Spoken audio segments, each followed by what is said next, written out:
Aquí Tilda Espluga, actriu, ajudant de direcció i qui sap quantes coses més. En Focus he fet d'ajudant de direcció i sembla que el meu debut com a actriu haurà d'esperar a la post-pandèmia. Això era l'1 d'agost de l'any 2003 i anàvem de bolo a Medina del Campo, Salamanca.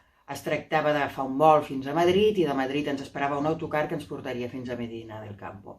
Allà havíem de fer un bolo, que era un bolo esperat, perquè era en el castell de Medina del Campo, suposadament al pati d'armes. Bé, la sorpresa va ser que en arribar a l'aeroport al matí, a primera hora, el nostre vol no apareixia en pantalla. La cosa és que el vol no existia. Ens van donar la solució de que per ordre alfabètic ens anirien col·locant en els vols on quedessin places lliures. Els primers de sortir vam ser el Pere Arquilloé, la Cristina Genevat i la Mireia Xalà i jo mateixa, que érem els que anàvem per ordre alfabètic els primers. Vam viatjar en primera i vam arribar a Madrid i vam haver de llogar un cotxe per anar cap a Salamanca, Medina del Campo. Després de parar en una gasolinera de la Meseta i sortir de la gasolinera derrapant, el senyor Arquilloé derrapant, anàvem les tres xatis al cotxe, ens vam autobatejar com Los Ángeles de Charlie. En aquell moment, entre risses, va sonar el telèfon i des de producció ens van dir que s'havia perdut part del vestuari i que no apareixia la roba interior. S'ha de dir que començàvem la funció amb roba interior.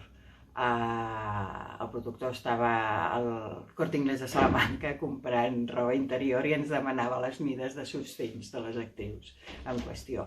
Bé, vam arribar a Medina del Campo i el primer que vam fer és deixar les coses a l'hotel i anar cap al castell, a visitar el castell i a veure l'escenari en el pati d'armes. Següent sorpresa és que al pati d'armes no hi havia cap escenari muntat. Vam preguntar què passava i ens van dir que l'escenari estava en el descampat del costat del castell. Vam sortir fora i hi havia una gran esplanada amb un escenari tipus Operació Triunfo. Uau!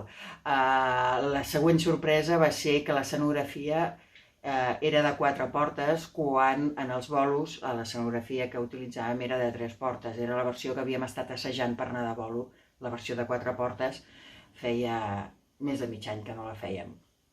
Bé, es tractava de recordar com seria la versió de 4 portes. Durant el dia van arribant els diferents actors a comptagotes i tot va ser que 5 minuts abans de començar la funció, amb tot el públic assentat a les localitats, va arribar l'últim taxi, perquè ja no quedaven cotxes de lloguer, amb els últims actors, que eren el David Selves, el Xavi Ripoll i crec recordar que el Marc Rodríguez, que eren els últims de la llista alfabètica, en arribar. Van baixar del taxi despullant-se, els esperàvem, els anàvem vestint amb la roba i vam començar la funció rigorosament puntuals.